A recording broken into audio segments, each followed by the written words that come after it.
लेकिन वर्तमान में अक्सर हम उस गाथा का अर्थ जाने बिना पूजा करते हैं, जिससे सिरपात का प्रतीक नदारद होता है।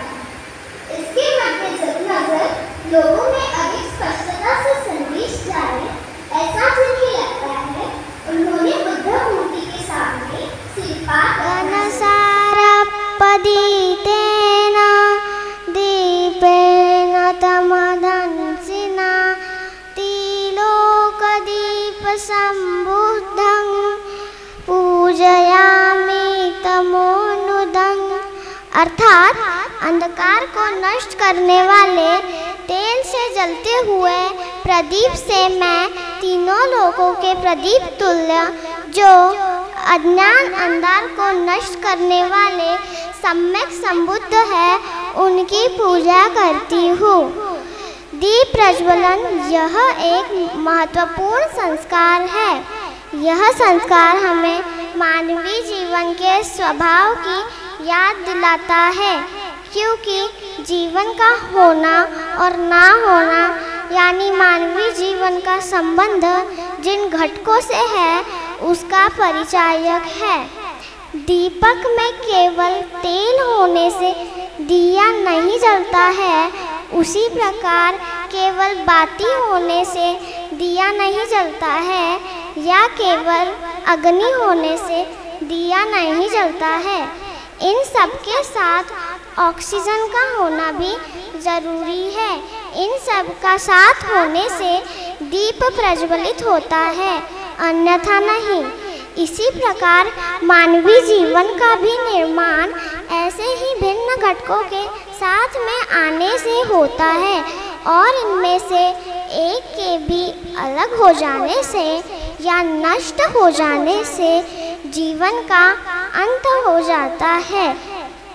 उसी प्रकार समाज में उन्नति करनी हो या संगठित तरीके से टिकाऊ कार्य करना हो, तो दीपक के जलने की प्रक्रिया को हम लोगों ने सदैव ध्यान में रखना चाहिए।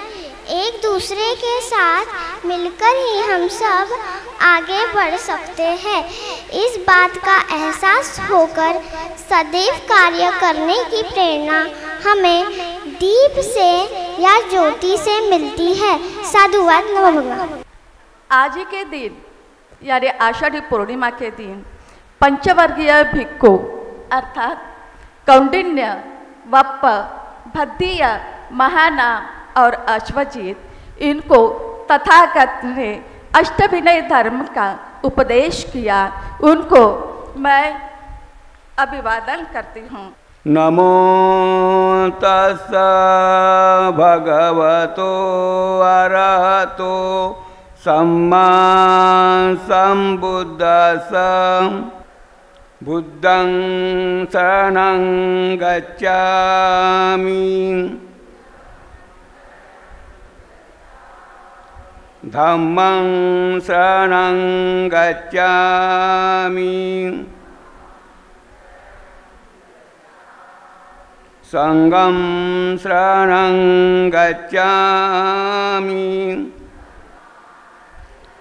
सर्वपापस्सकरणं कुशलस्स उपसंपदा। सचित्तपर्योदपनं एतं बुद्धानुशासनं। साधु साधु साधु। तो आज का दिन बनाना इतना जरूरी क्यों है? जरूरी क्यों है? क्योंकि एक दिन आता है 14 अक्टूबर, दूसरा आता है दशहरा, कोई कुछ बोलता है कि भाई आषाढ़ पूर्णिमा है। तो भाई हम में भ्रम है ना। तो बाबा साहब की जयंती आती कब है? कितने दिन आती है साल भर में? एक दिन, 2 दिन, 3 दिन, 4 दिन, कितने दिन आती है? आप सभी का सवाल एक ही है, क्योंकि वो जन्मदिन है। मेरा भी जन्मदिन साल में एक ही बार आता है, आप सबका एक ही बार आता है। इसीलिए हमारे धर्म का भी जन्मदिन साल में कितनी बार आएगा? कितनी बार आएगा? एक ही बार आएगा।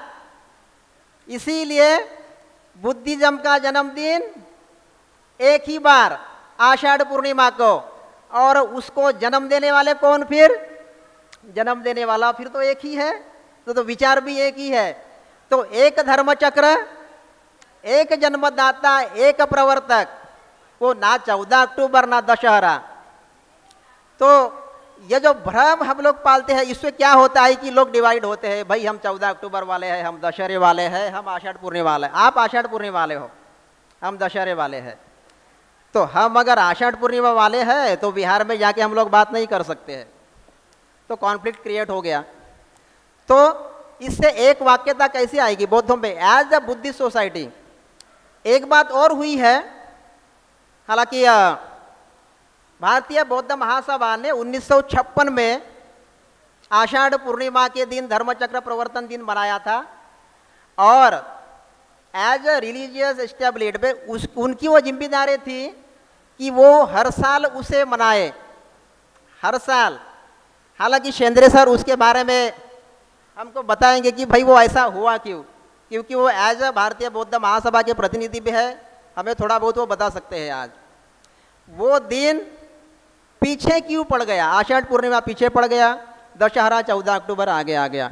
तो आज का दिन मनाने का हमारा जो प्रयास है कि एक धर्मचक्र, एक प्रवर्तक। दूसरी बात, धर्म के ऊपर राजनीति हावी ना हो आगे जाके, और बौद्धों में ये भ्रम ना हो कि भाई हमारे धर्म का जन्मदिन अलग है, फिर बाबा साहब ने कुछ नया धर्म दिया था। ऐसा भ्रम भी है कि नहीं? लोग बोलते हैं कि भाई हम लोग बाबा साहब विरोधी है, ऐसा बोलते हैं। आप में से भी बैठे लोगों ने एक आध बार तो हमें बोला होगा कि भैया बाबा साहब विरोधी हो करके, लेकिन वैसा नहीं है। हमारी जो हमारा यह प्रयास रहा है कि हम में एज अ रिलीजियन एक वाक्यता होनी चाहिए, हमें यूनिटी होनी चाहिए। वही हमारा प्रयास है आज की रैली निकालने का, और आज का जो प्रोग्राम है वो इस तरीके से बड़े पैमाने पर सेलिब्रेट करने का। आगे जाके मंच पर जो वक्ता है वो इस बारे में और आपको जानकारी उपलब्ध कराएंगे। इसी के साथ मैं यहाँ पर मेरी प्रस्तावना यहाँ पर ख़त्म करता हूँ, और बनते ज्योति बोधी का अभी आगमन हुआ है प्रोग्राम में, तो उनका मैं स्वागत करता हूँ। आप सभी को शायद पता होगा, यह जो 5 रंग है बुद्ध की संबोधि अवस्था के प्रतीक रूप में है। ऐसा माना जाता है जब बोधिसत्व बुद्ध बने तब उनके मुखमंडल के चारों ओर इस प्रकार के रंगों की आभा प्रकट हुई थी, और यही कारण है कि बुद्धत्व के प्रतीक रूपी रंगों की आभा या रश्मि के प्रतीक को गले में पहनना या पहनाया जाना हम समझते हैं कि बिल्कुल अनुचित है, उचित नहीं है। इसलिए आप भी जब कभी बौद्ध धर्म या बौद्ध धम्म से संबंधित जो भी कोई कार्यक्रम लेते हैं जिसमें मेहमानों को सम्मानित करना होता है, उस स्थिति में आपने इस प्रकार के पट्टुका का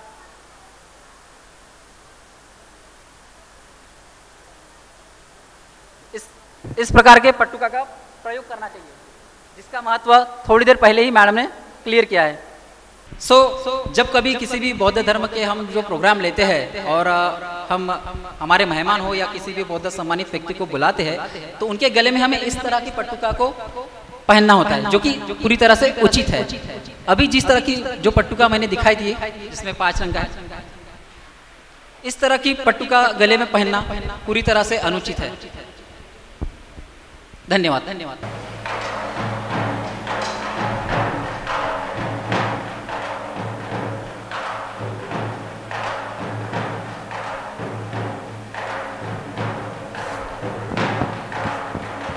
हेलो, मैं सम्यक दृष्टि किस कारण से किसका उद्भव होता है, इसका आकलन करने के चक्षु मुझ में हैं, इसीलिए मैं सम्यक दृष्टि हूँ। मैं सम्यक संकल्प अल्प लाभकारी कृति न करते हुए व्यापक कल्याण के देह के लिए मैं प्रतिबद्ध रहती हूँ, इसलिए मैं सम्यक संकल्प हूँ। मैं सम्यक वाणी, पूर्वाग्रह और द्वेषमूलक भावनाओं को त्याग कर मैं सत्य का पक्ष शालीनता से रखती हूँ, इसलिए मैं सम्यक वाणी हूँ। मैं सम्यक कर्मांत, कुशल और अकुशल कर्म में भेद करने के विवेक से मैं प्रज्ञावंत हो गई हूँ, इसलिए मैं सम्यक कर्मांत हूँ। मैं सम्यक आजीविका, किसी को भी शारीरिक, मानसिक, आर्थिक हानि न पहुंचाते हुए अपनी जीविका चलाती हूँ और संचय करती हूँ, इसीलिए मैं सम्यक आजीविका हूँ। मैं सम्यक व्यायाम, आर्थिक दुर्गंध को दूर करने को निरंतर प्रयास कर सद्गुणों का संचय करती हूँ, इसीलिए मैं सम्यक व्यायाम हूँ। मैं सम्यक स्मृति, अज्ञान के जालों को हटाकर सदाचार के विस्तार के लिए निरंतर जागरूक रहती हूँ, इसीलिए मैं सम्यक स्मृति हूँ।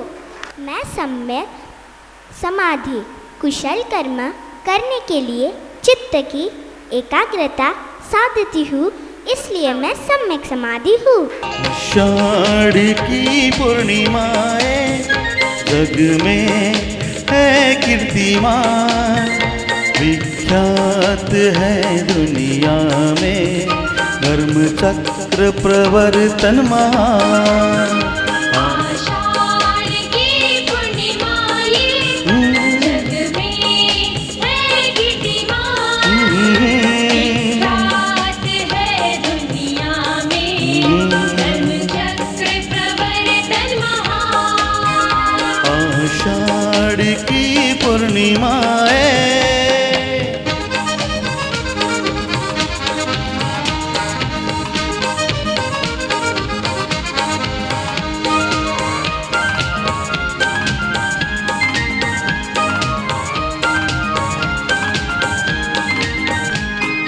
शाक्य सिंह का सिंहनाद है ये, मानव मानव समान। अंधकार सब नष्ट हुआ और ज्ञात धर्म का ज्ञान। कहना उस भगवान का, कहना उस भगवान का तुम याद करो श्रीमान। आषाढ़ की पूर्णिमाएं जग में है कीर्तिमान, विख्यात है दुनिया में धर्म चक्र प्रवर्तन महान। आषाढ़ की पूर्णिमाएं। आज आषाढ़ पूर्णिमा का दिन है और आषाढ़ पूर्णिमा बुद्ध धर्म में बहुत महत्व रूपी वो आषाढ़ पूर्णिमा आई है, क्योंकि जब जब सिद्धार्थ का जन्म लुम्बिनी वन में ईस्वी सन 563 वैशाख पूर्णिमा को हुआ। उनको सम्यक संबुद्धि पूर्णिमा को ही हुई और उनका महापरिनिर्वाण पूर्णिमा को ही हुआ। जब सिद्धार्थ ने 6 वर्ष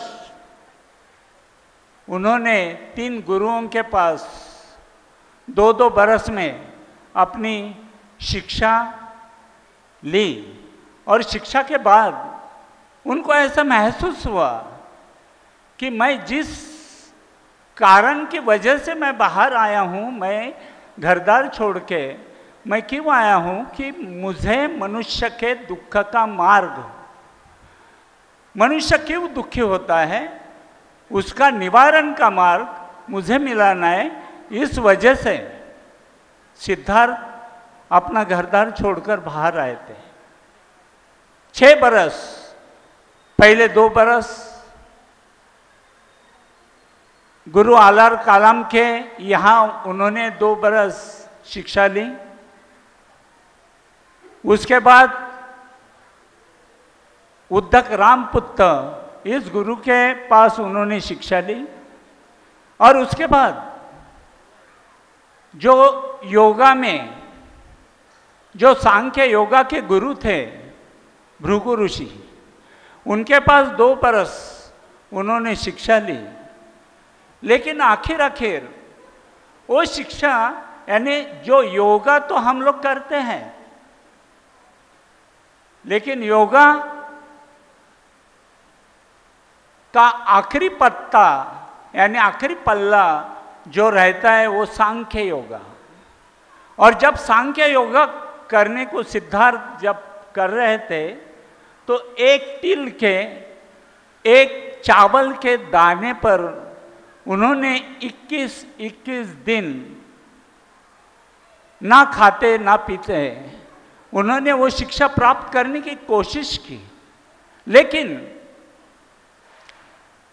उनको ऐसा महसूस हुआ कि बहुत तकलीफ हो रही थी, उनके शरीर को बहुत तकलीफ हो रही थी, उनकी काया को बहुत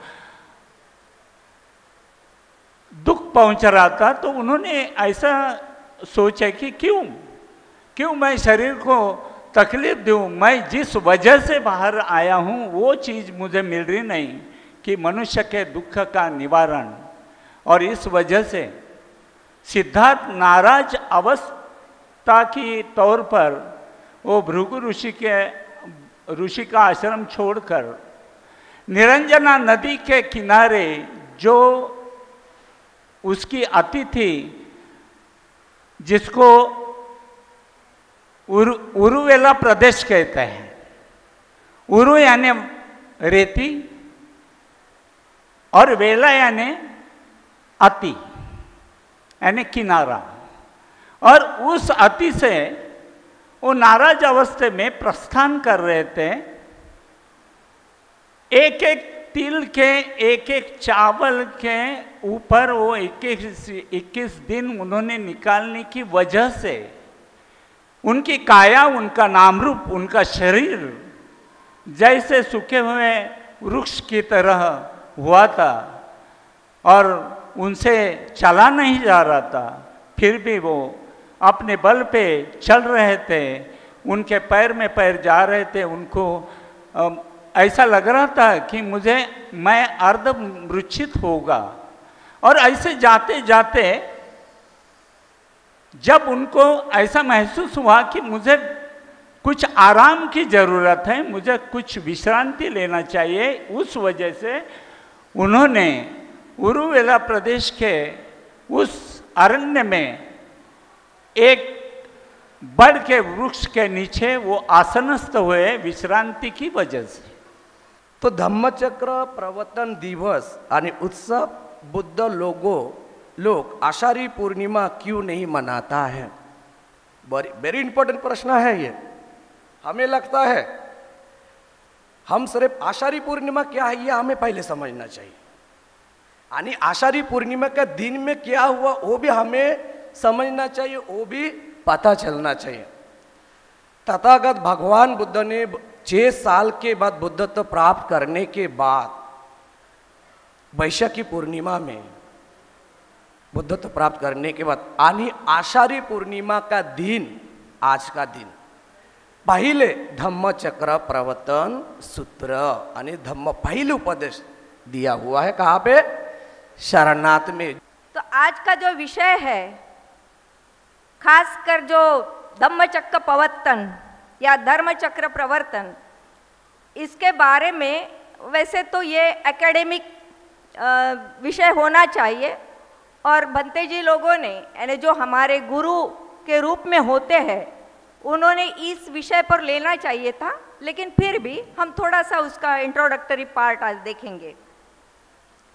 तो हम देखते हैं कि बुद्धा की खोज क्या है। बुद्धा ने जो धम्मचक्र प्रवर्तन पहला धम्मोपदेश पंचवज्ञ भिक्षुओं को किया, उसमें मुख्य बात है कि दो अंतों को छोड़कर मध्यम मार्ग का उन्होंने प्रतिपादन किया है। अब ये मध्यम मार्ग का प्रतिपादन करते हुए फिर आगे धर्मचक्र प्रवर्तन की बात जो करते हैं उरुवेला में वगैरह, तो वहाँ पर वो भवचक्र की भी बात करते हैं और उसमें बताते हैं कि जब तक मैंने तेरहवा जो धम्मचक्र प्रवर्तन सूत्र में लिखित है, आपकी आवतन पत्रिका में भी है कि 12 होने के बाद 13वां जब दुख को मैंने जाना तब मैंने डिक्लेयर किया कि मैं बुद्ध हो गया हूँ करके। इसका मतलब यही हुआ कि बुद्धा की जो दुख की संकल्पना है या दुख कोई बेसिस बनाया उन्होंने अपने धर्म का। इसका मतलब ये हुआ कि ह्यूमन सफरिंग, इंसान जो है वो इंसान दुखी है और दुख से वो मुक्ति पाना चाहता है, तो इंसान का दुख ही उनके धर्म का बेस है। इतिहास में यानी दुनिया के इतिहास में देख लीजिए, ऐसे कोई धर्म संस्थापक नहीं जिन्होंने इस प्रकार इंसान के दुखों की बात की हो। और इसीलिए बुद्ध का ये जो धम्मचक्र प्रवर्तन है यह अद्वितीय ऐसा दूसरा हो ही नहीं सकता। और जो जिन्होंने ये किया वो सम्यक संबुद्ध, वो एकमात्र धम्मचक्र प्रवर्तन है। इस बारे में हमें सोचना चाहिए। अब आगे चल के जो धर्म की संकल्पना है उसको हम इस प्रकार देखते हैं कि इंसान को एक जीवन का प्रवाह बताने के लिए या पथ प्रदर्शन करने के लिए जो भी धारणाएं बनती है, जो नियम बनते हैं, उसको धर्म कहते हैं। तो इस प्रकार वर्तमान में यानी इतिहास में भी हम देखते हैं कि दो प्रकार के धर्म, एक तो कॉस्मिक रिलीजन जो कि निसर्ग का धर्म है, प्रकृति का धर्म है, और दूसरा आता है समाज धर्म।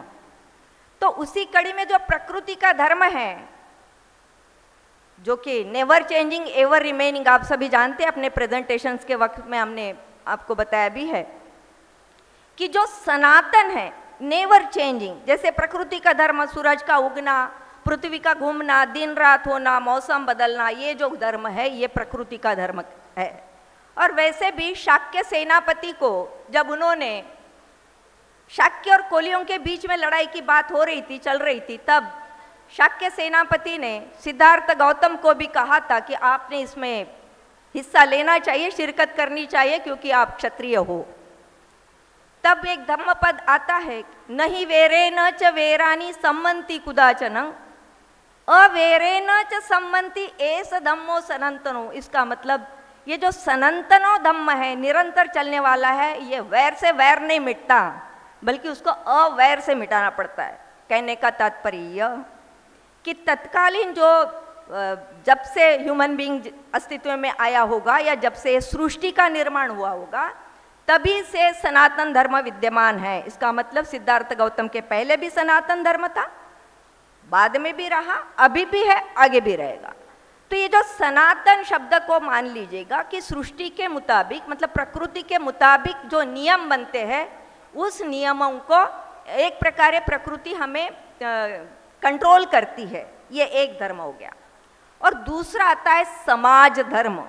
तो समाज धर्म यानी इंसानों ने बताया हुआ अपने लोगों को एक सुनिश्चित निश्चय विनय देके या नियम देके उनको कंट्रोल करने के लिए, उनको उनके बीच में एक अच्छा इंसान बनाने के लिए जो भी नियम बनाए होंगे वो होते हैं समाज धर्म। तो उसी कड़ी में बुद्ध का भी समाज धर्म, क्योंकि बुद्ध ने इंसान को सेंटर पॉइंट में रखा है, केंद्र बिंदु बनाया है, और इंसान के दुखों को दूर करने के लिए उन्होंने धम्मचक्र प्रवर्तन किया है। इसीलिए हमें लगता है ये जो पूरी दुनिया के संस्थापकों में, धर्म संस्थापकों में जो एक अद्वितीय बात हुई है वो बुद्धा की ही है।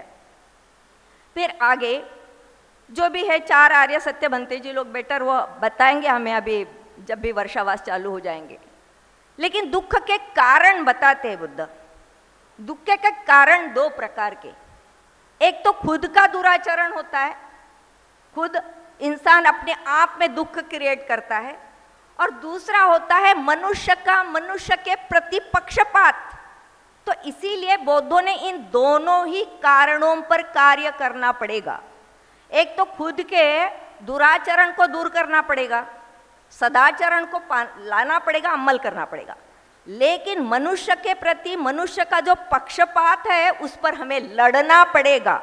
तो बुद्धा की लड़ाई इस प्रकार भी है कि वो क्रांतिकारक, यूं ही नहीं, बुद्धा को क्रांति नायक कहा जाता है, क्रांति का अग्रदूत, कि उन्होंने प्रस्थापित व्यवस्था के विरुद्ध लड़ाई की है। इसका मतलब जो पक्षपाती व्यवस्था है वो पक्षपाती व्यवस्था के रूप में भी हमें धम्मचक्र प्रवर्तन सुत्त को देखना पड़ेगा। अब जब कोई भी हम हाइपोथेसिस करते हैं कि भाई दुख के कारण दो प्रकार के, एक तो खुद के दुराचरण से और दूसरा है कि मनुष्य का मनुष्य के प्रति पक्षपात होना, फिर इसको दूर करने के क्या साधन, तो हम बुद्धा के आर्य सत्यों को उस रूप में देखते हैं। दुख को दूर करने के साधन क्या है, तो साधन उन्होंने 4 प्रकार के बताए।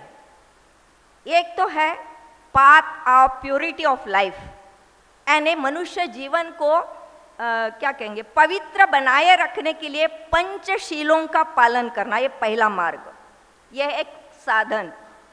दूसरा महत्वपूर्ण है सदाचरण का मार्ग, द पाथ ऑफ राइटियसनेस, जिसे हमारी बच्चियों ने अभी आर्य अष्टांगिक मार्ग को बताते हुए कहा है कि यही बुद्धा का जो मध्यम मार्ग, उन्होंने इसी का तो धम्मचक्र प्रवर्तन किया है, इसी धम्म को प्रतिपादित किया है आषाढ़ पूर्णिमा के दिन 528 बीसी में।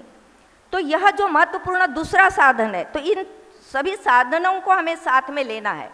पहला है पंचशील यानी path of purity of life, second है सदाचरण का मार्ग, द पाथ ऑफ राइटियसनेस, और अत्यंत महत्वपूर्ण बात यानी निब्बान। बाबा साहब क्या कहते हैं, निब्बान इज अ पार्ट ऑफ आर्य अष्टांगिक मार्ग, यानी आर्य अष्टांगिक मार्ग का एक अभिन्न अंग है निब्बान। तो निब्बान रत रहकर, यानी जो भी धर्म को आगे बढ़ाने वाले से सैनिक है, अब तो सेनापति हमारे धर्मगुरु है, लेकिन जो सैनिक है उन्होंने निब्बान रत होने के लिए और निब्बान रत रहकर इस साधन का उपयोग करते हुए दोनों दुखों के कारणों को दूर करना है, खुद का दुराचरण दूर करना और दूसरा यानी मनुष्य का मनुष्य के प्रति जो पक्षपात है उसको दूर करने के लिए लड़ना होगा। और यही बात अधम्म से लड़ने की बात जो आती है, 3 जो चैप्टर है the Buddha and is Dhamma में, what is Dhamma, what is Saddhamma, what is Adhamma. तो अधम्म को लड़े बगैर आप ये जो पक्षपाती व्यवस्था है इसको मिटा नहीं सकते। और चौथा जो मार्ग है, जो साधन है, वो है the path of virtue, that is सद्गुणों का संचय करना, जो बनते जी लोगों ने अभी बताया है कि जो 10 पारमिता है, दान पारमिता, वीर्य, खंती, जो भी बनते जी उसको बता सकते हैं, इनका अमल करना। तो इस प्रकार इन 4 साधनों के जरिए हमें दुख को दूर करना है। यही बुद्ध की सीख है, भगवा की सीख है, भगवा बुद्ध की सीख है, और इन्हीं बातों को बाबा साहब ने दि बुद्धा एंड धम्मा में उजागर किया है। अब थोड़ा देखते हैं कि path of purity of life तो था ही था, शीलों का आचरण, जो पंचशील हमें बंते जी ने दिए थे, अभी जो 5 शील उन्होंने हमें दिए, हमने ग्रहण भी किए, शील तो है ही है, लेकिन ये जो सदाचरण का मार्ग है, जो आर्य अष्टांगिक मार्ग जो हमारी बच्चियों ने अभी प्रेजेंट किया, उसमें जो ऊपरी 2 है, सम्यक दृष्टि और सम्यक संकल्प, यह प्रज्ञा को विकसित करते हुए, तो प्रज्ञा की अगर विकास ही नहीं है हमारे मन में, या प्रज्ञारत होकर अगर हम शीलों का आचरण नहीं करते हैं, तो it is of no use, means lay people के जैसे बने रहेंगे। अगर हमें सैनिक करके लड़ना है तो प्रज्ञा विकसित होना चाहिए, जो सही है उसको सही बोले, जो गलत है उसको गलत बोले, गलत को सही कभी ना बोले। Don't mix true Dhamma with false Dhamma, a chapter is there in the Buddha Dhamma में। तो इसका मतलब यही है कि सम्यक दृष्टि विकसित हुए बगैर, और हमारा संकल्प यही नहीं खान पान करो और घूमते फिरो, तो हमारा संकल्प भी उदात्त होना चाहिए। हमें अधम्म से लड़ना है इन 2 अंगों के द्वारा, जो सदाचरण के मुख्य 2 अंग है जिससे प्रज्ञा विकसित होती है। इन प्रज्ञाओं को विकसित करने के लिए हर भरसक प्रयास हमने करना है। और प्रज्ञा के बिना आप कितना भी क्या कहेंगे बौद्ध बने रहेंगे तो उसको कोई अर्थ नहीं, यू विल बी अ ले पीपल देन, तो फिर उनका और आप में कोई फर्क नहीं रहेगा। अब महत्वपूर्ण जो बातें हैं बीच के 4 की, सम्यक दृष्टि, सम्यक संकल्प तो हो गई, प्रज्ञा विकसित करना। फिर बीच के 4 जो शील है, तो शील तो पहले भी वैसे थे ही, जो बंते जी ने हमें शील दिए हैं अभी पंचशील में, path of purity of life में तो वो दे चुके। लेकिन ये 4 शील जो है ये विनय के रूप में हमने उसको फॉलो करना है। ये विनय है, ये 8 विनय है। विनय मतलब आचरण के आदर्श नियम है, और उसमें भी सम्यक व्यायाम। सम्यक व्यायाम जो 4 प्रकार के व्यायाम है कि मतलब एक तो बुरी बात होने न मत दो, उसको उखाड़ो, और आर्य अष्टांगिक मार्ग को बाधा पहुंचाने वाली जो भी प्रवृत्तियां है उसको नष्ट करो। This is very important. अगर उसको नष्ट करना है तो अधर्म को नष्ट करना होगा। आर्य अष्टांगिक मार्ग पर आप चलने वाले अगर बौद्ध है तो अधर्म को लड़े बगैर हम सम्यक व्यायाम क्या करेंगे। तो इस प्रकार से 4 शील तो है, लेकिन सम्मा वाचा, सम्मा कम्मंतो, सम्मा आजीवो, सम्मा व्यायामो, उसमें व्यायाम जो है, जो प्रयास है वो ज़्यादा इंपॉर्टेंट है, अधर्म से लड़ना है। और अंतिम के 2 है वो तो करुणा, जो मंते जी ने अभी ब्रह्म विहार की बात करी कि मैत्री, करुणा, मुदिता और उपेक्षा। तो ये अभी ब्रह्म विहार की चूंकि बात आ ही चुकी है, तो अक्सर होता यूँ है कि हम बहुत बार शब्दों के घालमेल में बैठ जाते, तो ब्रह्म विहार या संकल्पना बुद्धिस्ट संकल्पना है, यानी कि ये 4 अंगों से युक्त जब विहार होता है, जब वातावरण होता है, तो वो ब्रह्म विहार कहलाता है। अब इसी कड़ी में अधर्म में क्या कहा है, ब्रह्म सत्य और मिथ्या, क्या कहेंगे झूठ, जगत मिथ्या, ब्रह्म सत्य जगत मिथ्या। बाबा साहब जी ने उसके ऊपर में बहुत कड़ा आक्षेप लेते हुए, अरे भाई ब्रह्म सत्य है कहाँ, जो हमारे सलायतन से 6 इंद्रियों से जो हम परसीव करते हैं वही तो सत्य है। अब बंते जी तो बताएंगे द्वादश निदान, तो चूँकि हम अपेक्षा कर रहे थे कि वे उस पर बोले तो ज़्यादा अच्छा होता, लेकिन ठीक है। तो ये जो 6 इंद्रिय है, जो ज्ञानेंद्रिय कहा जाता है, इनके द्वारा जो परसेप्शन है, जो परसीव करते हैं वही तो सत्य है। तो फिर सत्य, जगत मिथ्या बोलने से क्या मतलब है, जगत ही सत्य है, क्योंकि जगत में ही 6 इंद्रियों से बने हुए इंसान है, और वो जो भी परसेप्शन उनका रहता है, जो भी वो आकलन करते हैं, वही उसको धर्म के रूप में मानते हैं। तो इसीलिए चूंकि आपने ब्रह्म विहार की बात करी, इसलिए उस पर हमने बात किया। तो ये जो 7वां और 8वीं कड़ी है, सम्मा सति और सम्मा समाधि, तो हमारे माइंड को ट्रेनिंग की जरूरत होती है। सो ट्रेनिंग की जरूरत के लिए इसलिए जो बाबा साहब का भी जो सोच है वो इसी प्रकार से है कि जो सत्य है उसको सत्य ही माने और सत्य के साथ हमेशा चले। दूसरा सिद्धांत है ये आर्यष्टांगिक मार्ग का ही कि झूठ को झूठ माने और उसके साथ कभी ना जाए। और तीसरा महत्वपूर्ण है कि माइंड की ट्रेनिंग होना चाहिए। तो माइंड की ट्रेनिंग केवल पूजा पाठ करने से नहीं, या क्या कहेंगे गाथाएं याद करने से नहीं होगा। तो माइंड को ट्रेनिंग निरंतर जरूरत है, जो कि ट्रेनिंग की के बिना इंसान तो बिल्कुल वो रहेगा नहीं, मतलब वो एक इंसान के रूप में नहीं प्रकट हो पाएगा। इसीलिए training, mind cultivation of mind, training of mind is very important. और चौथा महत्वपूर्ण सिद्धांत है कि सत्य के साथ आप अकेले भी है तो भी बने रहिए, झूठ के साथ कभी ना जाए। आप अकेले भी है तब भी आप सत्य के साथ ही बने रहे।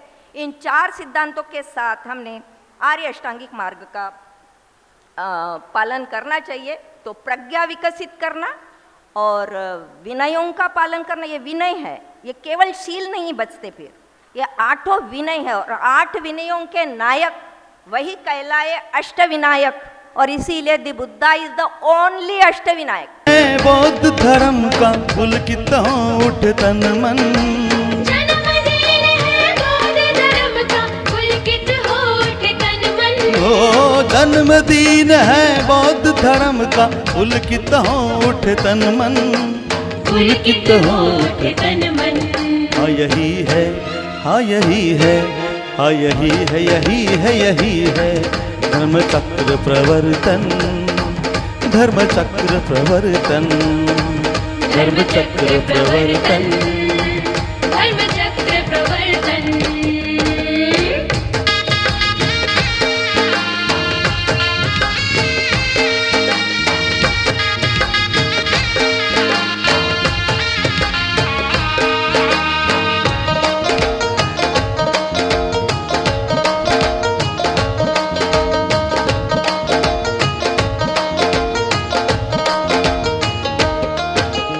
इस धरती की शान है, जग में हमारा मान है, जग में हमारा मान है। नाम लो तुम शान से, ये शाक्य सिंह की पहचान है, शाक्य सिंह की पहचान है।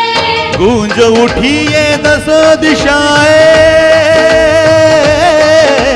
गूंज उठी ये दसों दिशाएं, कैसी अनोखी गुंजन, ये कैसी अनोखी गुंजन। हाँ यही है, हाँ यही है, हाँ यही है, यही है, यही है धर्म चक्र प्रवर्तन, धर्म चक्र प्रवर्तन, धर्म चक्र प्रवर्तन, धर्म चक्र प्रवर्तन। अजपाल वृक्ष, मुचलिंद वृक्ष, राजयतन वृक्ष या ठिकाणी 7 आठवडे जे त्यांना संबोधी प्राप्त झाली. नेमकं संबोधी प्राप्त झाली म्हणजे काय झालं, तर त्यांना जे 4 आर्य सत्य आणि अष्टांगिक मार्ग आहे त्याचं 6 वर्षामध्ये त्यांनी जे ज्ञान घेतलं होतं, तो जो आरेखडा आहे त्यांनी ह्या परिपूर्ण केल्यानंतर त्यांना दुःखाचा मार्ग जो मिळाला, आणि दुःखद म्हणजे तृष्णा, या तृष्णामधून दुःख कसं निर्माण होते हा शोध बुद्धाला लागल्यानंतर 3 वृक्षाखाली बसून त्यांनी याचा आस्वाद घेतला. कुठलीही घाई केली नाही. त्यांनी चिंतन मनन केलं की हे समाजाला मी सांगत असताना जो समाज आज तृष्णेमध्ये डुबलेला आहे, तो तृष्णेमध्ये डुबलेला समाज हे समजेल काय, हे चिंतन त्यांनी बसून 7 आठवडे याचा आस्वाद घेतला. आणि जे 5 पारिभाषिक आहे सरांनी याच्या आधी सांगितलेलं आहे, म्हणून मी आता पुढे जातो. आलार कलाम आणि उद्धक रामपुत्त वगैरे आता याकडे मी वळणार नाही, कारण का हा विषय झालेला आहे. या 5 पारिभाषिकाला 4 आर्य अष्टांगिक मार्ग सांगितल्यानंतर हा सर्वात प्रथम धम्मचक्र प्रवर्तन सुत्त या 5 पारिभाषिकाला सांगितल्यावर तिथे संघ निर्माण झाला आणि बुद्ध धम्मही निर्माण झाला. तर तो आज इथे अष्टविनायक बुद्धिझम पीपल हा धम्मचक्र प्रवर्तन जो दिवस मनवतो आहे, त्यांनी लिहिली आहे की आज धम्माचा जन्मदिवस, त्याचप्रमाणे संघाचाही जन्मदिवस आजचा आहे. म्हणून धम्म आणि संघ हा निर्मितीचा दिवस म्हणजेच आषाढ पौर्णिमा होय. म्हणून बौद्धांनी एकमेव धम्मचक्र प्रवर्तन जर म्हणवायचं असेल तर आषाढ पौर्णिमेलाच मनवायला पाहिजे असं माझं ठाम मत आहे. मी म्हणत नाही, तर तुम्हाला विनय पिटक आणि मध्यम निकाय सांगते आहे, म्हणून आपल्याला मनवायचं आहे. यानंतर जेव्हा 5 पारिभाषिकांना धम्मचक्र प्रवर्तन दिलं तेव्हा धम्माची स्थापना झाली. यानंतर जेवढ्या काही आहेत त्या धम्म दीक्षा आहेत. बुद्धांनी सुद्धा विनय पिटक तुम्ही वाचून घ्या की तिथे त्यांनी धम्म दीक्षा म्हटलं आहे. त्याच्या सर्वात पहिला जर कोणी असेल तर तुम्हाला माहीत आहे की या यश यश नावाचा जो उपासक आहे तो सर्वात प्रथम, त्याचा इतिहासही तुम्हाला माहीत आहे का, मी इतिहास सांगेल तर बराच वेळ होईल, पुन्हा माझ्याकडे चिठ्ठी न येता, म्हणून मी थोडक्यामध्ये सांगण्याचा प्रयत्न करतो. यशाला आधी दीक्षा दिली, त्यानंतर त्याच्या वडील शोधात आले, तेव्हा त्याच्या वडिलाला सुद्धा त्यांनी दीक्षा दिली बुद्धानी, आणि ते एकमेव गौतम बुद्ध आहेत. ती पिटकामध्ये गौतम बुद्धाचा शोध आहे. हे जेवढं काही तत्वज्ञान आहे एकमेव गौतम बुद्धाचं आहे. जेवढे काही 28 बुद्ध, 59 बुद्ध, 39 बुद्ध तुम्हाला दिसतात, हे सर्व एका गौतम बुद्धाचं तत्वज्ञान नष्ट करण्यासाठी निर्माण केलेले आहेत, असं मी या विनय पिटकाच्या आधारावर म्हणतो. कारण उत्खननामध्ये आजपर्यंत 28 बुद्ध शोधून काढल्यावर मिळाले नाहीत. एकमेव गौतम बुद्धाचंच तुम्हाला उत्खननामध्ये जे काही मिळतं ते, आणि बुद्धाचं नाव त्याच्या आईलाच माहीत होतं, म्हणून त्याच्या आईची जी गाथा आहे त्यामध्ये गौतम हे नाव आहे. त्यानंतर तुम्हाला जर सिद्धार्थ जे नाव आहे त्याचं जर चरित्र वाचायचं असेल तर 28 बुद्धामध्ये, 59 बुद्धामध्ये ते चरित्र तुम्हाला मिळेल की हे कशा पद्धतीने निर्माण केले गेले आणि यांचं काय कर्तव्य आहे, आणि आजच्या युगामध्ये त्यांचं वय आणि त्यांची हाईट जर तुम्ही वाचाल तेव्हा तुमच्या लक्षात येईल. म्हणून तुम्ही या 28 बुद्धाचं चरित्र वाचलं पाहिजे, असं मी आपल्याला सर्वांना विनंती करेल. यानंतर आपण धम्मदीक्षा प्रत्येक गोष्टीला म्हटलं पाहिजे. बाबासाहेब आंबेडकरांनी सुद्धा 1956ला नागपूरमध्ये दीक्षा देत असताना दिल्लीवरून पत्र पाठवलेलं आहे. त्या पत्रामध्ये बाबासाहेबांनी मी धम्मदीक्षा देत आहो, ज्यांनाही कोणाला धम्मदीक्षा घ्यायची असेल त्यांनी पांढरे वस्त्र घालून यावं, असं स्पष्टपणे बाबासाहेबांचं पत्रक आहे. तिथे कुठेही धम्मचक्र अनुवर्तन नाही म्हटलं किंवा धम्मचक्र प्रवर्तन नाही म्हटलं. मग हा अशोक विजयादशमी वगैरे जो शब्द आला तो गोडबोले साहेबांचं पत्रक आहे त्यामध्ये तो शब्द आला. मी थोडंसं बारकाईने वाचलं, आपणही वाचू शकता. जो 18वा खंड भाग 3 आहे त्यामध्ये तुम्हाला या सर्व मी काही बोलतो याचा पुरावा आपल्याला त्यामध्ये मिळेल, आपण तो वाचून घ्यावा. म्हणून जेवढ्या काही झाल्यात त्याला आपण धम्मदीक्षा जेव्हा म्हणू तेव्हाच धम्मचक्र प्रवर्तन एकमेव गौतम बुद्धाने केलं, तेव्हा आपण त्यांना न्याय देऊ.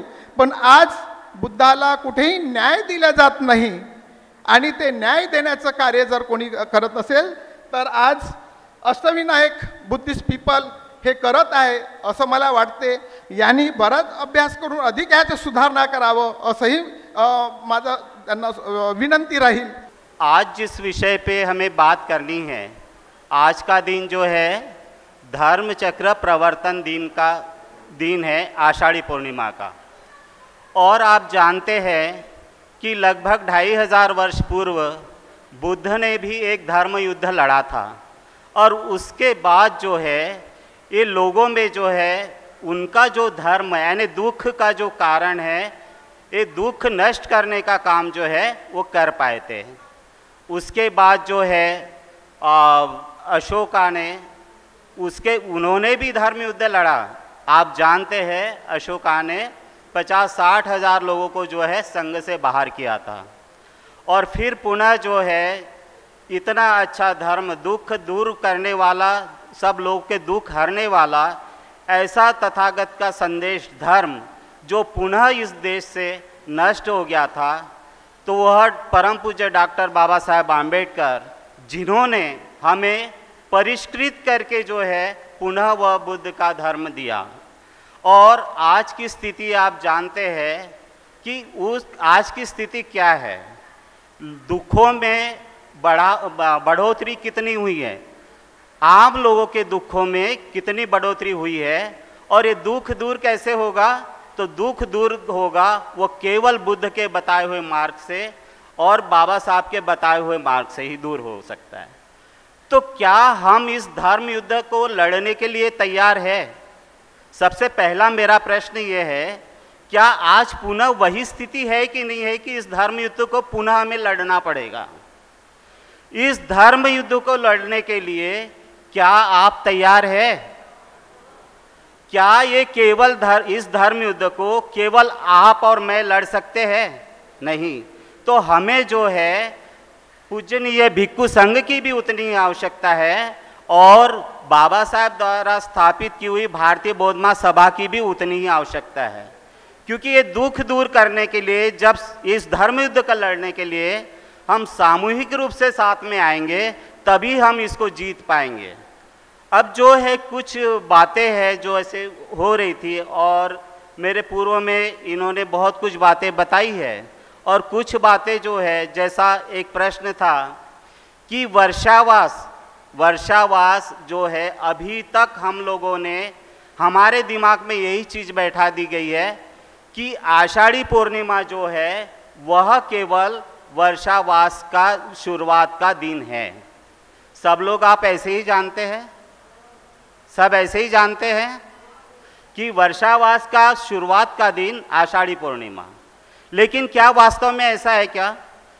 भगवान से ये प्रश्न पूछा गया कि वर्षावास प्रारंभ कब से करें, तब भगवान क्या कहते हैं कि वर्षावास जो है आषाढ़ी पूर्णिमा के दूसरे दिन से और अधिक का मास आने पे उसके आगे से, ठीक है, दूसरा वर्षावास, यानी पहला और दूसरा, इस तरह से जो है भगवान कहते हैं।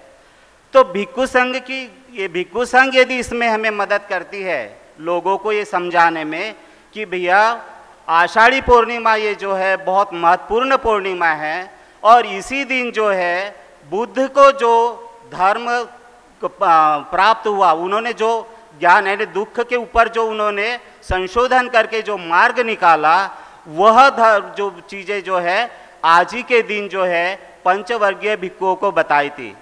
तो ये जो धर्म चक्र प्रवर्तन, यानी धर्म चक्र को जो है बता के, खुद खोज के सर्वप्रथम जो लोगों में उनको प्रचारित किया, तो वो कब किया? आषाढ़ी पूर्णिमा के दिन। और आषाढ़ी पूर्णिमा का दिन ही जो है ये सबसे महत्वपूर्ण दिन है, वो धर्म चक्र प्रवर्तन दिन, केवल एकमात्र और अद्वितीय, ये केवल धर्म चक्र प्रवर्तन दिन जो है वो कौन सा है? आषाढ़ी पूर्णिमा का। लेकिन जब 22 जुलाई 1956 में, उस समय जो भारतीय बौद्ध जन समिति हुआ करती थी, तो भारतीय बौद्ध जन समिति ने 22 जुलाई 1956 को इसी आषाढ़ी पूर्णिमा को धर्म चक्र प्रवर्तन दिन मनाया था। उसके बाद यानी दीक्षा के बाद 1957 से जो भारतीय बौद्ध जन समिति आज जो है भारतीय बौद्ध महासभा के रूप में परिवर्तित हुई, तो इन लोगों ने जो है जिस कार्य को आगे बढ़ाना था, यानी शुरुआत किन्होंने की थी? भारतीय बौद्ध जन समिति ने 22 जुलाई 1956 से, और उसके बाद जो है 1957 से जो धर्मचक्र प्रवर्तन दिवस था वो काय में परिवर्तित हो गया है? 14 अक्टूबर में। तो ये कैसे हुआ, इसको समझना चाहिए। जैसे ये शब्द जो है, आप जानते हैं कि शब्दों का ही हेर फेर करके जो है मानसिकता जो बदली जाती है। जैसे कि भंते जी ने कुछ शब्दों के बारे में कहा, जैसा आप और हम भी सुनते हैं। जब मैं बिहार में गया तो वहाँ पे सबसे पहले आज तक हमने क्या सुना था? धम्म चक्र प्रवर्तन दिन। तो जैसा मैंने धम्म चक्र बोला तो एक बच्ची 10 साल की खड़ी हुई और मुझे बोलती है, अंकल आप ये क्या बता रहे हो? मैं सकपका गया कि भाई ये कैसे?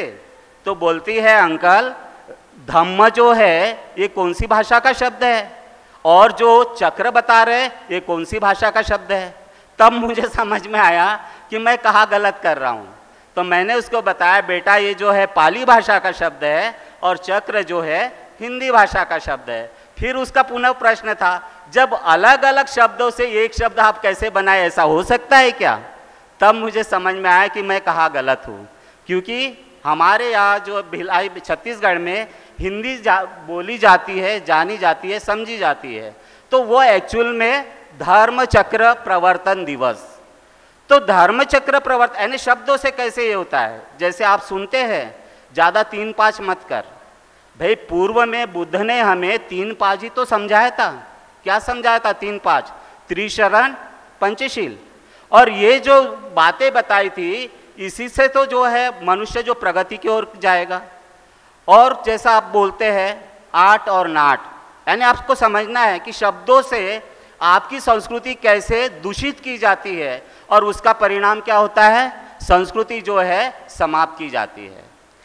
तो ये जो है आर्य अष्टांगिक मार्ग, आर्य अष्टांगिक मार्ग क्या है? दुख मुक्ति का मार्ग। और इसको जो है 8 शब्द को जो है कैसे दूषित किया गया। तो इस तरह से जो शब्द है, ये शब्द दूषित करके हमें अपनी संस्कृति से जो है वापस किया जाता है। और जो सही मायने में धर्म की संस्कृति थी, आज वो अधर्म की संस्कृति को धर्म की संस्कृति बना के उस तरह पे वहाँ पे हम लोग को ले जाया गया। तो यहाँ पे जो है, जैसे मैं बहुत आदर के साथ एक बात कहना चाहता हूँ शेंद्रे जी से, कि शेंद्रे जी ने बोला कि भाई अष्टविनायक बुद्धास पीपल जो है ये महती कार्य कर रहा है और इनको करना चाहिए। तो भैया जवाबदारी, अपनी जवाबदारी दूसरे पे टालना मतलब ये कोई उचित बात नहीं है। मैं आप लोगों से सहयोग चाहूँगा कि भारतीय बौद्ध महासभा जो है, मैं एक बिहार में जाता हूँ तो वहाँ मैं कैलेंडर देखता हूँ इनके कार्यक्रमों का, उसमें मुझे जो है धर्म चक्र प्रवर्तन दिवस, आषाढ़ी पूर्णिमा का कार्यक्रम कहीं नज़र नहीं आता है। यदि ये आप सहयोग करके वो कार्यक्रम उसमें आता है तो हमारा जो बौद्ध धर्म की संस्कृति हमें जो बढ़ानी है, धर्म की संस्कृति जो बढ़ानी है, इसमें सहयोगी होगा जो है। वैसे ही भिक्षु संघ से भी मैं निवेदन करता हूँ बहुत आदरपूर्वक कि ये जो भ्रम है हम लोगों का, उपासकों का, कि भाई आषाढ़ी पूर्णिमा मतलब धर्म वर्षावास की शुरुआत, तो यह भ्रम भी जो है भिक्षु संघ ही जो बहुत आसानी से दूर कर सकता है। और ये बातें जो है धर्म चक्र प्रवर्तन मतलब आषाढ़ी पूर्णिमा मतलब धर्म चक्र प्रवर्तन, ये कितना महत्वपूर्ण है, ये बात जो है लोगों को, उपासकों को बता सकते हैं। और इसका परिणाम क्या होगा कि उपासक जो है हमारी बनिस्पत इनकी बातें जो है बहुत जल्दी समझेंगे और जिस ओर हमें जाना है हम उस ओर जा पाएंगे, ऐसा मुझे लगता है। समय जो है बहुत लिमिटेड है, फिर भी कोई बात नहीं। जिस आज का जो दिन है, यानी हमें क्या समझना है, धर्म चक्र प्रवर्तन दिन, और इसको जो है किस प्रकार दूषित किया गया है 14 अक्टूबर के नाम पे, जो हमें समझाया गया। सबसे बड़ी बात यह है कि किसने समझाया हमें, जैसे अभी शेंद्रे जी ने आपको क्लियर किया कि जो बाबा साहब ने कभी भी ये नहीं कहा कि ये धर्म चक्र प्रवर्तन है, उन्होंने धर्म दीक्षा ही कहा है जो है। तो धर्म दीक्षा यदि ये शब्द हम लोग समझ लेते हैं तो ये जो कन्फ्यूज़न है ये दूर हो जाएगा। और बाबा साहब जो चाहते थे, मुझे एक बात बताइए कि मैं अपने बच्चे को जो है ये बताता हूँ कि बेटा आपको इस तरफ जाना है, कोई एक तरफ जाना है, और वो बेटा यदि उस तरफ नहीं जाके दूसरी तरफ जाता है तो मैं उस बच्चे को क्या बोलता हूँ, मेरे बेटे को मैं क्या बोलूँगा कि मैंने कहा बेटा इस रास्ते जाना है, पर उस रास्ते न जाके वो दूसरे रास्ते जा रहा है, तब मैं अपने बेटे को क्या बोलूँगा। शायद आपको बुरा लगेगा, लेकिन मैं अपने बेटे को तो कपूती बोलूँगा ना, क्या सपूत बोलूँगा क्या। जब हमारे बाबा ने हमें बताया कि आप लोगों को बुद्ध की ओर जाना है, बाबा ने हमारे क्या बताया कि हमें बुद्ध की ओर जाना है, और हमें वहाँ लेके भी गए। क्या दूसरी ओर लेके गए क्या। तो जब बाबा के हम जो है कहते हैं कि हम बाबा के सपूत है, एक पुत्र है, तो अब ये आपको तय करना है और मुझे भी तय करना है कि हमें सपूत बनना है या कपूत बनना है। ये जो बात है आप पे मैं छोड़ता हूँ, और मैं भी अपनी कोशिश करूँगा कि भाई बाबा ने जो बताया मार्ग मुझे जो है, मुझे तो उसी ओर जाना है। अब ये सब करने की ज़रूरत क्यों है, क्योंकि अपनी संस्कृति को यदि स्थापित करना है, बुद्ध धर्म की संस्कृति स्थापित करना है, बाबा साहब का जो सपना था कि इस देश को जो है सदाचार का राष्ट्र बनाना है, तो सदाचार का राष्ट्र बनाना है तो ये केवल आपसे और मेरे से नहीं होगा, तो हमारी वैसी सोच डेवलप करनी पड़ेगी। यानी हर एक के प्रति जो है सदाचार की सोच हमें पैदा करनी पड़ेगी।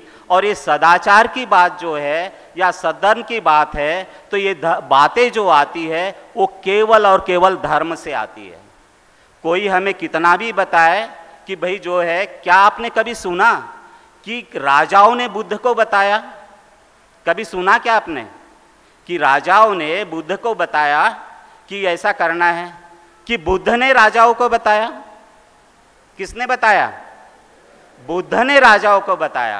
यानी धर्म जो है वह राजनीति को बताता है, न कि राजनीति धर्म वालों को बताती है। तो ये चीजें भी जो है, जब धर्म यानी सही होगा, उसके चलन बढ़ेगा, वो संस्कृति को हम बढ़ाएंगे, तब जो है कि ये बातें सही होगी। और क्यों हो सही करना क्यों जरूरी है?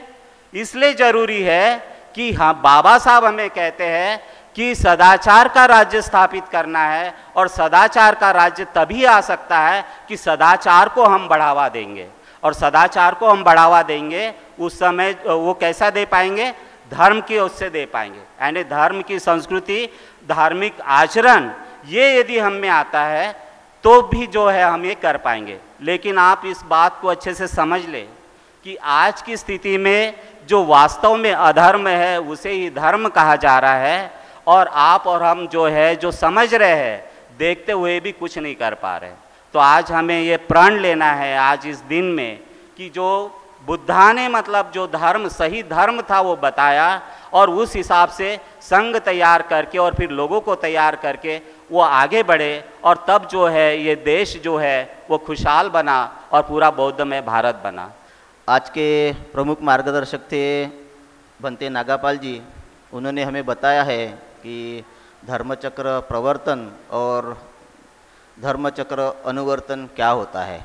इसके लिए मैं उनको बहुत बहुत साधुवाद देता हूँ, और उनका समय हमें प्राप्त हुआ है, इसलिए हम सब उनके आभारी हैं। साथ ही में हमारे दूसरे प्रमुख मार्गदर्शक थे भंते ज्योतिबोधि। उन्होंने भी हमें बताया है कि वास्तव में भगवान किसे कहती है।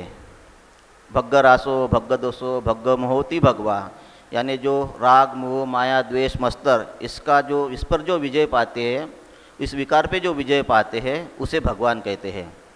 इसलिए मैं उनका भी तहे दिल से शुक्रिया देता हूँ, आभार प्रकट करता हूँ। उसके बाद में आज के प्रमुख अतिथि माननीय प्रेमा सुखदेव मैडम ने हमें बताया है, अवगत कराया है कि जैसे कि हम आज देखते हैं कि राजनीति पूरी तरह धर्म पर हावी हुई है, और पूर्व के काल में जैसे धर्मपरायण न्याय संगत काल जो हमें नहीं दिखता है, एक विकृत काल हमारे सामने वर्तमान में हम उसका अनुभव कर रहे हैं। तो इसको हमें उल्टा करना है, यानी धर्म को राजनीतिक का मार्गदर्शक बनाना है। इस दिशा में हमारे प्रयास हुआ है। इस प्रकार का मार्गदर्शक हमें माननीय प्रेमा सुखदेव मैडम ने किया है। उन्होंने आज के दिन पे अपने मार्गदर्शन को पूर्णतः जस्टिफाई किया है, इसलिए मैं उनका भी आभार प्रकट करता हूँ। उसके बाद में हमारे प्रमुख अतिथि है माननीय सुभाष सेंद्रे सर जी। उन्होंने भी हमें बताया है कि भाई दीक्षा भूमि किसे कहते हैं और प्रवर्तन भूमि किसे कहते हैं। इसलिए हमें हमारे में जो भ्रम थे वो बहुत हद तक निकालने में सार्थक रूप से उनका मार्गदर्शन हमें प्राप्त हुआ है, इसलिए मैं उनको भी साधुवाद देता हूँ, आभार प्रकट करता हूँ। और भिलाई से प्राप्त हुए हमारे जो प्रमुख अध्यक्ष आज के कार्यक्रम के अध्यक्ष है माननीय अरविंद जी रामटेके। इन्होंने बताया है कि धर्म का काम करना यानी केवल अच्छा आचरण करना नहीं है, धर्म को विस्तारने में जो ये अड़ते रहते हैं उसको दूर करना, यानी धर्मचक्र प्रवर्तन किसे कहते हैं। केवल दुख का मुक्ति का मार्ग ही बुद्ध ने इस दिन नहीं दिया है, बल्कि इस राष्ट्र को, इस राज्य को, इस संसार को, इस दुनिया को सदाचार का मार्ग बनाना यानी धर्मचक्र प्रवर्तन का उद्देश्य है। इस बात की स्पष्टता माननीय अरविंद रामटेके जी से हमें प्राप्त हुई है, इसलिए मैं उन्हें साधुवाद देता हूँ। और इस प्रोग्राम को सक्सेस करने के लिए अष्टविनायक बुद्धास पीपल के जो भी कार्यकर्ता है, इन्होंने जो दिन रात मेहनत ली है, लोगों में पावर पॉइंट प्रेजेंटेशन से अपनी भूमिका जो बिहार में प्रस्तुत की है और इस प्रोग्राम को सफल बनाया है, उनका भी मैं सुहृदय साधुवाद देता हूँ। बौद्ध का मतलब होता है ध्यानी, और ध्यानी लोग ही अगर भ्रमित रहेंगे तो वो समाज में भ्रम ही देंगे। इस दिशा में समाज को उन्नत करने के लिए अष्टविनायक बुद्धायक पीपल अपने तन मन धन से कार्य कर रहा है। इस अवसर को उन्होंने यादगार बनाया है। उनकी इस प्रयास को मैं साधुवाद देता हूँ और उनके उत्तरोत्तर प्रगति की सदिच्छा करता हूँ। आप सभी लोग इस उत्साह से इस पावन अवसर पर इस प्रोग्राम में शामिल हुए हैं, इसलिए मैं आपका भी साधुवाद देता हूँ। लेकिन मैं आपका शुक्रिया अदा नहीं करूँगा, क्योंकि मैं आपका शुक्रगुजार रहना चाहता हूँ। इस बात के साथ में मैं यह जाहिर करता हूँ कि हाँ, अपना धर्मचक्र प्रवर्तन दिन का कार्यक्रम है वो संपन्न होता है। साधुवाद।